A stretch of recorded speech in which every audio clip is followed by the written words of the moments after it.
good morning, everybody. And if I'm a new face for you, I would not be surprised because I am one of the pastors around here, Pastor Roy, but I've been in South America and Africa, and it's been a privilege to represent the church on a couple different projects. And let me tell you this too. It is good to be home, and I'm glad to be back with you here this morning. And you may even wonder, why do we, put energy and resources and send teams in that direction? And as a church, we have a very simple mission: helping people meet and follow Jesus. And what we do is believe that God is not just reaching to people here, but He's doing that everywhere. And so we partner together with people in different parts of the world who are doing the same thing there as we are doing here, and that is talking about God's goodness and God's grace and God's love in so many different ways. And it is good to be home with you. So let's turn our attention in the direction of our message for today. We're in a series called Fearless, and we're making our way through an Old Testament book called Joshua. And it is a story about real people navigating real life, where a group of people is making their way into a land that God has promised them. And today, what we're going to see is being up against a wall. And we're going to talk about that in just a little bit. But to help us move in that direction, are you guys all familiar with the phenomenon that has become American Ninja Warrior? Has anybody seen that besides me? And I think the most iconic obstacle, because what it is a bunch of people trained to navigate this obstacle course, and the most iconic image of that is something that we've recreated over here on the side, and it is the warped wall. And it is tall, and it is looming, and it is ominous, and it is a difficult obstacle to overcome. And I want that wall to stand as an image for us today about an obstacle, a wall that you might be facing in your life. Because in this world of ours, there are times, maybe there are seasons, when we stand in front of something and we look at what we are up against, and it is insurmountable. And maybe there's a relationship that has been just ripped apart. And you think, man, it's like staring up at that wall. There's no way. There's no way that I could overcome that. Or maybe you find yourself in a financial situation and the way out of it looks like, there's just no way. Not going to happen. And so how is it that we face insurmountable obstacles in a world like this? Well, this story found in Joshua chapter 6 shows us a day when the people were up against some walls that were impregnable. There was no way that they could overcome them, and yet in the end they did. How does that happen? And I'm going to give you the executive summary of the story, and I want to talk about two relevant questions as we begin today, because if you're like me, if you hear this story and we make our way through it, I think there are going to be a couple of questions that come up in your mind, and I really want to address them. It's an odd story. I'll give you that right off the top. Because here's how it works. These people come up on a city called Jericho, and it is a glorified, fortified city, basically a fort. And there are highly trained military people inside. They are not really experienced warriors. They've been wandering around the wilderness for, about some 40 years. And so here they come. How do you overcome an obstacle like that? And as the story plays out, they march around the walls once, and then they march around again the next day. They do that for 6 days in a row. On the seventh day, they march around 7 times, and the walls fall down, and they make their way into the city. Now, if you're like me, you would hear a story like that and go, yeah, I'm just so sure that that really happened. Did it? And I think there are a couple of relevant questions that we can ask ourselves when it comes to this story. And the first relevant question is this one: is it even true? Did that really happen? Because I think if we look at that, we say, those kind of things just don't happen in this world of ours. And for a long time, there was no evidence that a city called Jericho ever existed. And even if it did exist, did those events play out the way that the Bible says that they did? It's not the only story in the Bible that's unusual, but it certainly is one of them. And then about 100 years ago, archaeologists were doing some work in what looked like a mound of dirt. And you know what they found? They found the city of Jericho. And it's one thing to find a city, but does it really portray that events played out the way that the Bible describes them? Well, based on what was found, here's an artist's rendering of what that city would have looked like. There were actually 2 walls. And inside of that inside wall, that's where the soldiers were and all of that. Everything that was needed to supply a city and a fort was around it. And if you were part of this series a little bit earlier, there's a key player in this whole story. Her name is Rahab. She probably lived between the inside wall and the outside wall. And there were a bunch of others that would supply that fort with all kinds of different things that were believed to be needed in that day.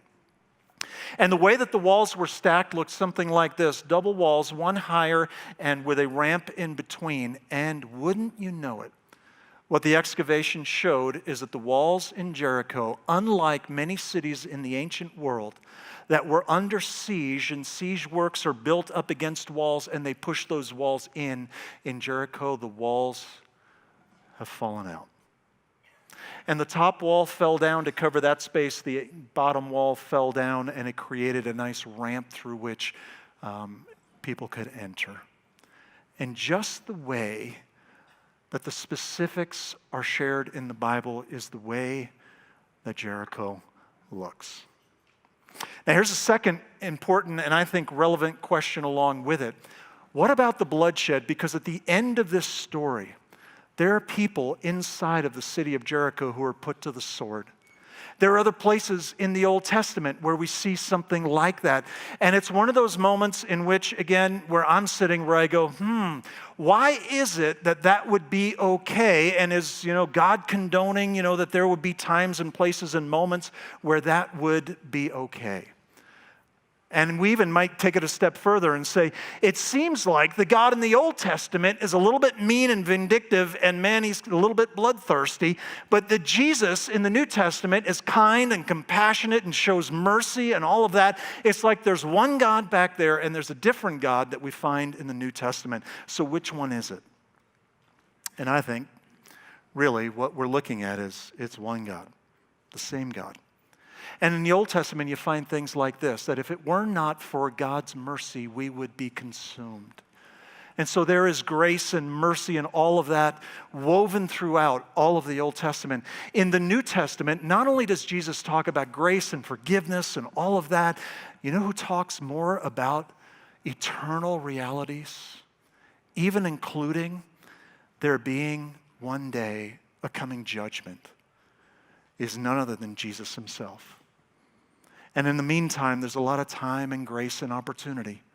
But make no mistake about it, a God who is holy and a God who is righteous cannot tolerate the pollution that is sin in his presence, and he's going to deal with it one day. And theologians have looked back in the Old Testament, and the people that are involved in some of those moments of bloodshed, not only is that the way that it played out in the ancient world, but they also allude to the fact that there was a time in which God pronounced a coming judgment, and then there was time and opportunity for people to turn in his direction. But one day, sure enough, judgment came. And so when we factor in our picture of who God is and what he's really like, we need to factor in all of it. And we may live in a day like this and we think and talk a lot about God's grace and love, and that is absolutely right. But that love and that grace makes all the more sense when we realize that we are being rescued from something, which is God's righteous judgment against all that is opposed to who he is and what he is like.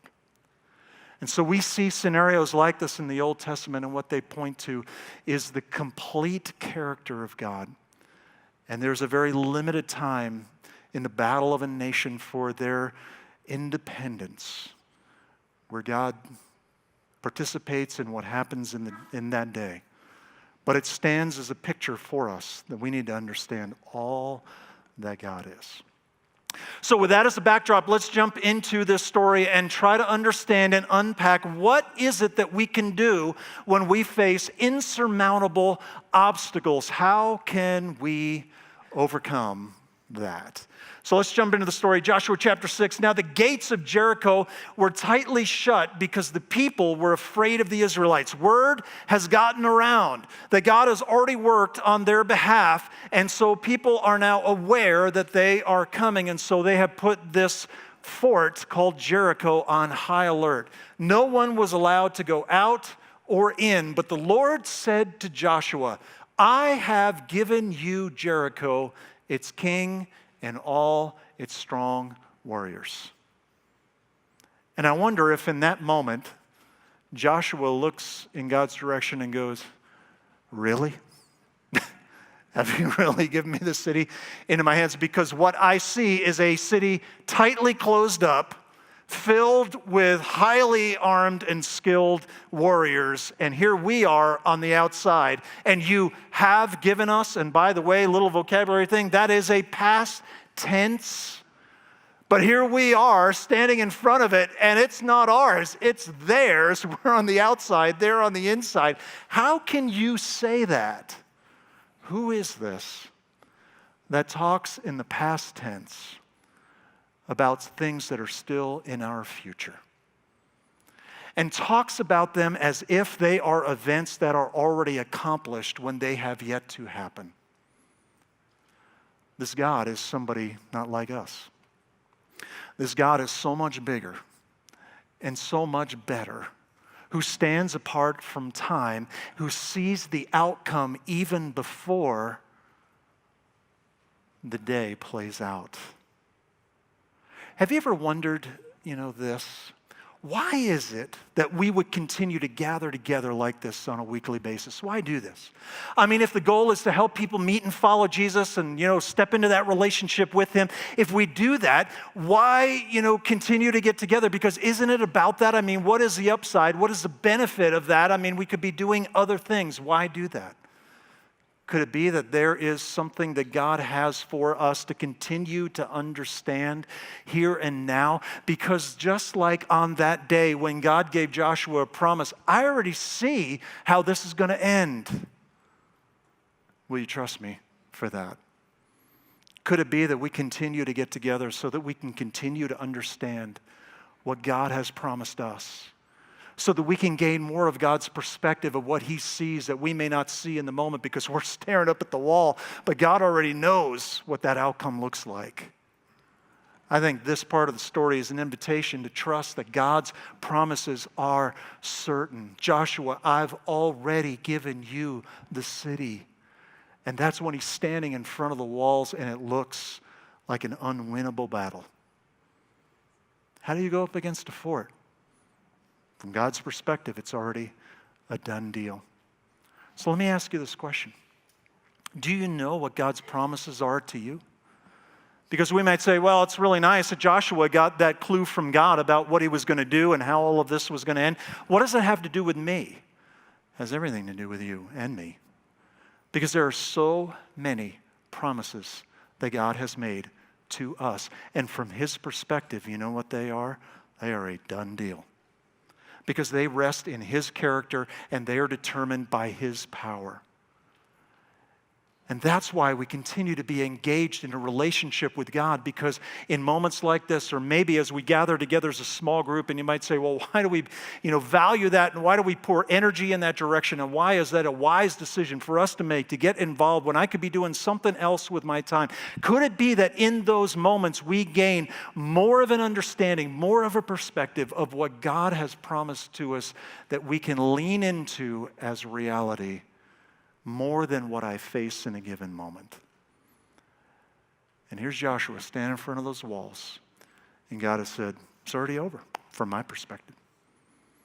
It's still to happen for you, but from my perspective, done deal. Do you know what it is that God has promised you? I mean, there are things like this. God makes this promise that what he began in you the moment you put hope and trust in him, he is going to bring to completion one day.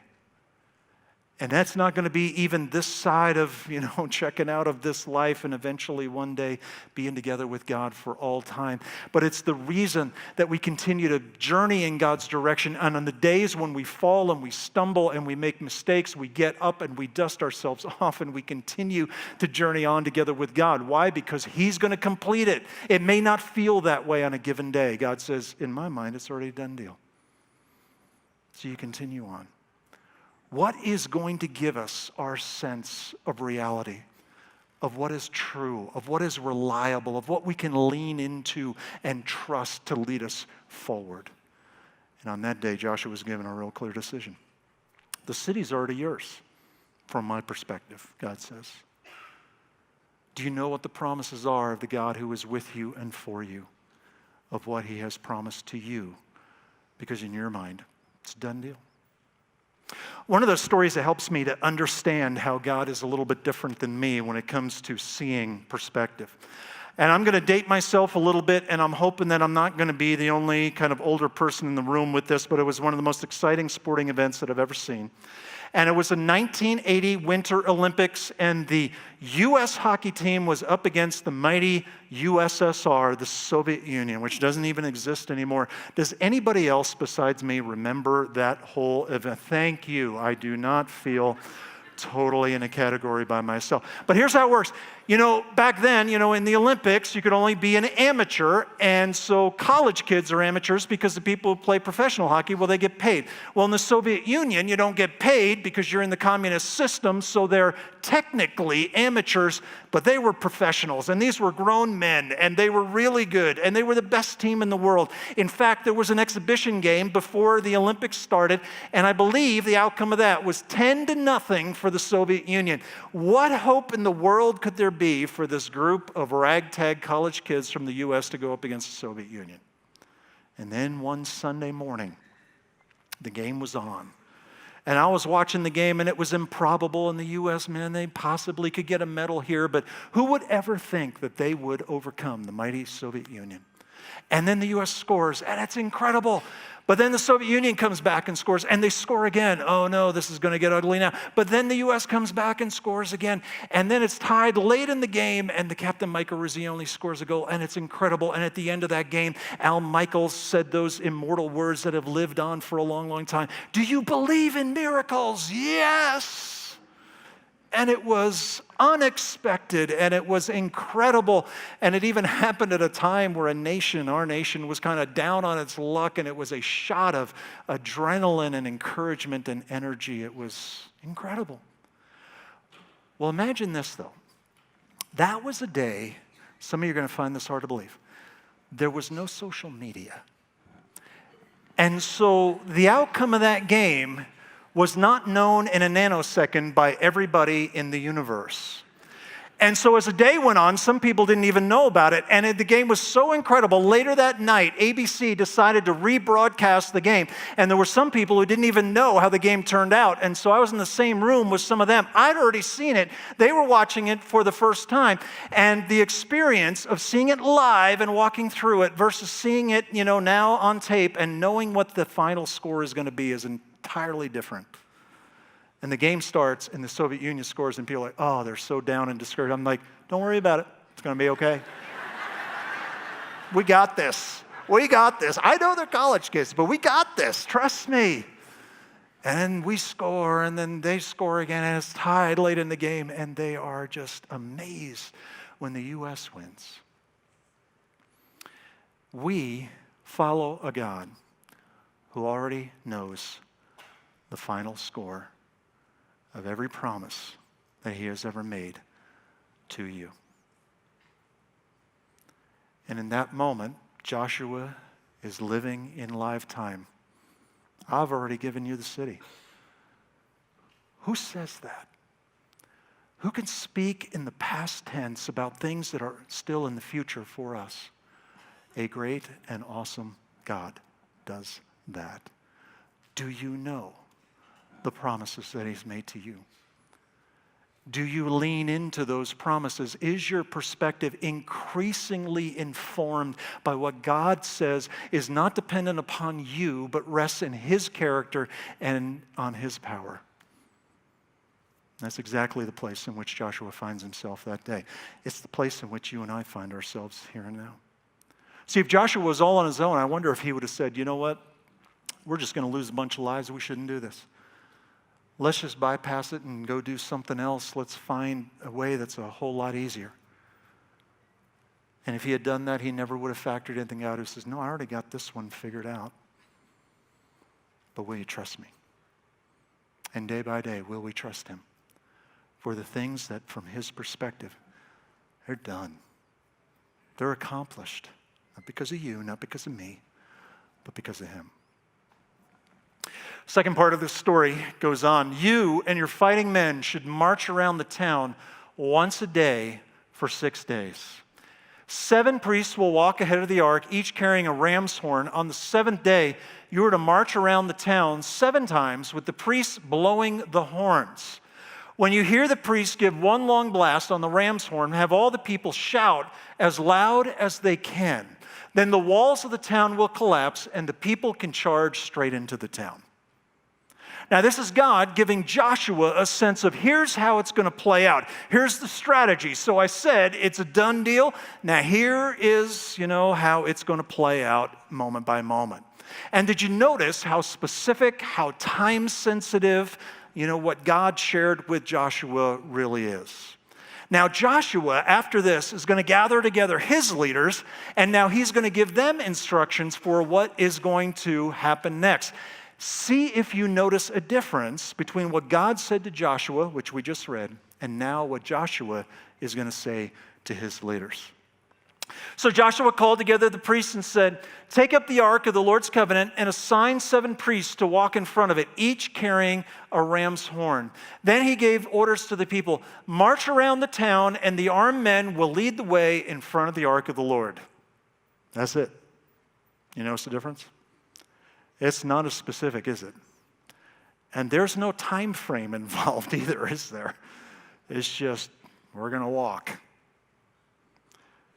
And not only are we going to walk, did you notice who's out in front? Like the band. Maybe in our context, a bunch of pastors who play instruments are going to be out in the front. Now, I don't know if you're going to design a battle plan for taking on a fortified structure. That doesn't seem like it makes a whole lot of sense, does it? And then, here's how it's going to work. We're going to march around it, and it takes about an hour to march around, the walls of Jericho. And that's it. Go back, to your place. We'll see you again tomorrow. We're going to march again. Could you imagine what it was like for that soldier to get back, with his wife that night, and she wonders, well, how was your day? It was interesting. Yeah, what'd you do? We marched. And we marched behind the trumpet-playing pastors, who were out in the front there, and that's it. No fighting or anything. No, pretty much just walking today. Well, what you going to do tomorrow? Walk some more. Trumpet-playing pastors out in the front again there, and not really much of a battle plan, is it? It's a bit odd, wouldn't you say? And they're going to do that every day for an undetermined amount of time because they are never clued in to how long and how many laps they're going to need to take around the city of Jericho. They're not even told about the moment in time in which God is going to show up and do something incredible. They're just invited to start walking. I think this part of the story is an invitation to this, to trust that God's direction is wise. Because I would say, not just then with that scenario, but today with the lives that we live, some of God's direction, let's just say it the way it is, it seems weird in this world of ours. I mean, there are ways in which God calls us to walk that we go, well, that doesn't make any sense. Why would anyone do that? One day Jesus shows up and he says, you know how we're going to do it? You know what it's going to be like when you're one of my followers? You're going to love your enemies. That's weird. Why would anyone do that? I mean, you love the people that you're close to. You don't love your enemies. You fight against your enemies, don't you? Jesus says, no, we're going to do it a little different.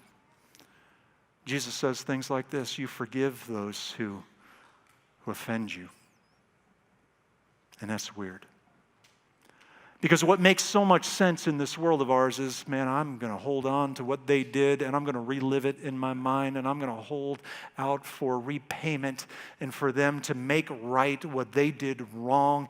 And of course that makes sense, because isn't that the way that it works? And Jesus says, yeah, we're going to do it a little bit different. Or maybe we understand that Jesus calls us to a life of generosity in a world that often is so much about getting and keeping and making sure that we're on top. But he's called us to become generous people. And there's got to be moments in which that just doesn't make a whole lot of sense. And we wonder, man, that's a strange way to walk. And Jesus says, yeah, we're going to do it a little different. A little bit different than you used to. And what seems odd is really wise. Maybe in a whole different way, maybe you're a single person and you're living in this culture of ours right now, and you come to know and understand that, God leads us, if he's willing, into a relationship called marriage, and even that a physical part of a relationship is saved for that relationship called marriage. And that seems weird in a world like ours, in a day like ours. And I wonder, who in the world would ever do that? And yet Jesus invites us to walk in ways that seem quite strange, but from his perspective, they are quite wise. And they lead us toward more of what he has for us, and more of the moments in which we see him work as only he can. Maybe you're a businessman and you think, you know what, everybody else cuts some corners here or there, but God invites you to do it without cutting corners, and being upfront and being honest about all that comes with business. And it just doesn't seem like that makes a whole lot of sense in a world like ours. And there are ways in which we're going to have to decide for ourselves, is God's direction wise? Because it sure seems strange. But are we going to be willing to walk in a way that sometimes we're the only ones walking in that direction? Will we trust that where God is leading us through that is ultimately more of what he has for us? And a group of people, not given any time frame, were just invited to walk. What happens on the other side of that? Here's how the story plays out according to the text.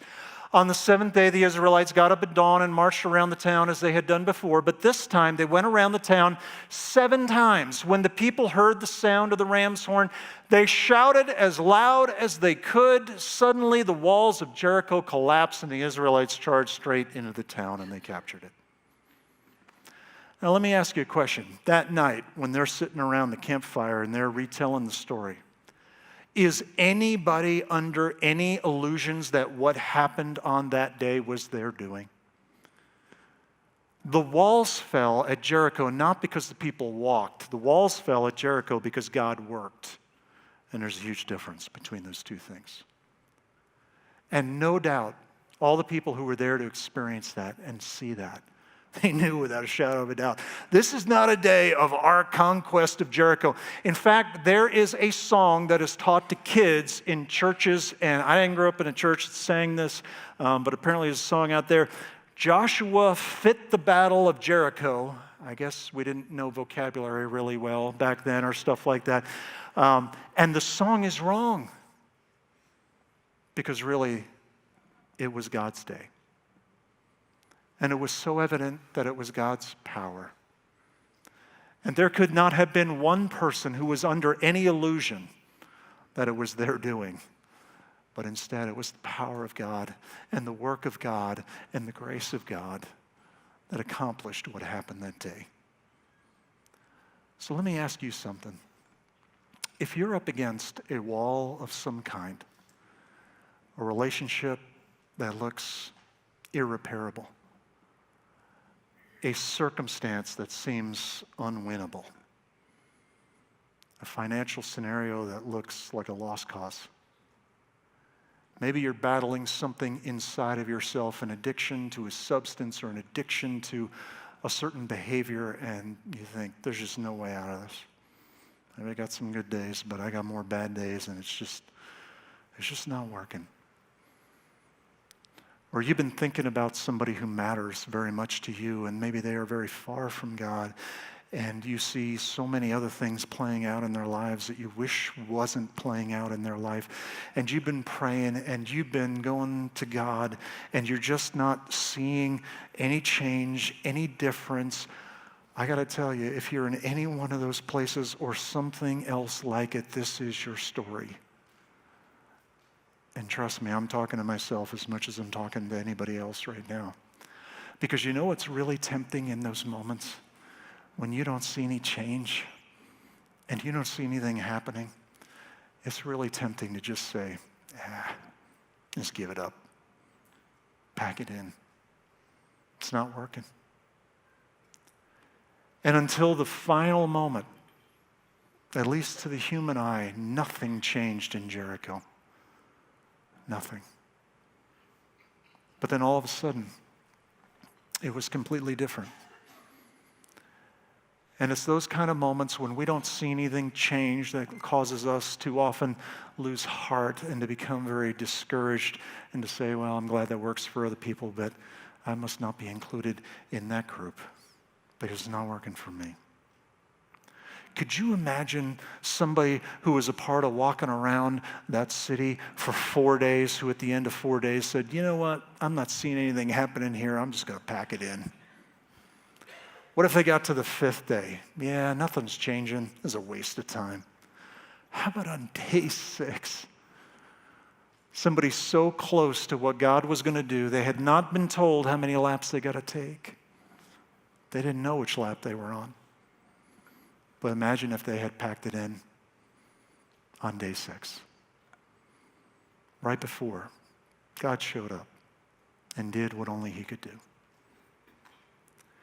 If you're in one of those moments where you're up against a wall that is an insurmountable object, can I just share this with you? And I think I'm talking again to myself as much as anybody else. Don't quit on 6. Because none of us knows how long we've been asked to walk. And you feel like, you know what, I've been walking around this and I've been praying and I've been trying and I've been asking God and I've been trying to do the right thing and the way in which God is leading me. And how sad would it be to walk away right before God did His thing? Truth is, we aren't told how long we're going to have to walk. But we've been asked to walk. And when the walls fall, they fall not because we walk. They fall because God worked. And this part of the story is an invitation for us to trust that God's timing is perfect, even when it seems like it's going to take forever. I mean, couldn't God have done it on the first day? Look, if we had just walked around at one time, couldn't the walls have fallen the first time? Well, I think the obvious answer to that question is, yeah, they could have. So why didn't they? Could it be that sometimes it's not just about the outcome, but it's about what God is doing while we're in the process of trusting Him with another day and another lap and another time where we will hold on to who He is and what He has for us, and we will trust Him with what we truly face in this world. You know, the things that I pray for, I wish that, they would have been answered yesterday or a long time ago. And all truth be told, there are times in which I've prayed for things where I have given up, and the story convinces me, oh, don't you quit. This might be lap 6. Tomorrow might be day 7. I haven't been told how long, but I've been told to walk and to trust God and to lean into Him. So what is your insurmountable obstacle? Will you trust God with it? And if you face a wall that's impossibly insurmountable, what are we to do? We can follow the God that's infinitely able. And what does that mean? Because that sounds pretty general. It means that we can believe that His promises are true. His perspective increasingly needs to become my reality, because what He sees is dependent not on me, it's dependent upon him. And to trust that his ways, his direction is wise. It can seem strange in a world like ours to walk in the way that God has called us, but he says it's wise. And it's a wise person who not only hears what he says, but who does what he says. And then to trust God with the timing as well. So you're facing an insurmountable obstacle. I'm going to hopefully help us to remember this moment. I'm going to invite Shane to come on out here. You probably have seen Shane around if you've been around for a while, but Shane is on our staff. He is in charge of all the maintenance stuff around here. He takes such good care of this. He was like the building guy on our Welcome Center right over here, built this stage and does all kinds of incredible things. Shane is the man. Would you welcome Shane here? And Shane, are you ready to take on the warped wall?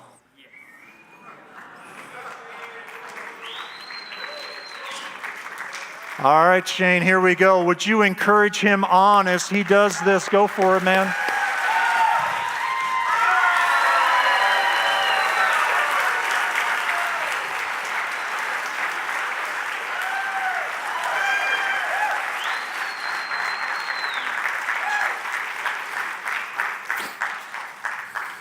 Yeah, I was going to do it, but, I didn't want to show anybody up. No, I wasn't going to do it. And I recognize that all illustrations break down at some point. Because we can look at this and say, yeah, but you know what? If you're athletic enough and you train enough and you tried enough, you could do that. But in this world, there are things that we can't overcome. And if you are up against the wall, up against an insurmountable obstacle, what can we do? Trust the God who's infinitely able. He already knows the final score of your today and tomorrow and your whole life. Lean into him. Allow him to work into you more and more of what he has for you. Follow his direction. Doesn't always seem to make a whole lot of sense in this world of ours. But from his perspective, it's wise. And trust his timing. And it's easy to get to the point of wanting to give up. Keep walking. Keep walking. I'm going to invite you to bow your heads together with me. I'm going to invite you to pray with me. God, thank you for who you are. And thank you for reaching down into a world like ours. And thank you that you know that there are some tough battles, some tough things that we face in this life. Thank you that we can know that we are not on our own. We're not by ourselves. There's a great and awesome God who is with us and for us. And God, we pray that more and more we would understand day by day what you have for us. All the good things in store for us. And thank you that we can live all of our life in response to who you are. And so, God, let us be more and more convinced about the heart, the character, and the nature of the God that we've come to honor and worship today. Because you are the God who has been so, so good to us. So, God, may there be not only gratitude in our hearts, but a desire to live for your sake, to bring honor to the name of the one who has redeemed us and given us life together with him. And we ask and pray all these things in that name. We pray this all in the name of Jesus. Amen.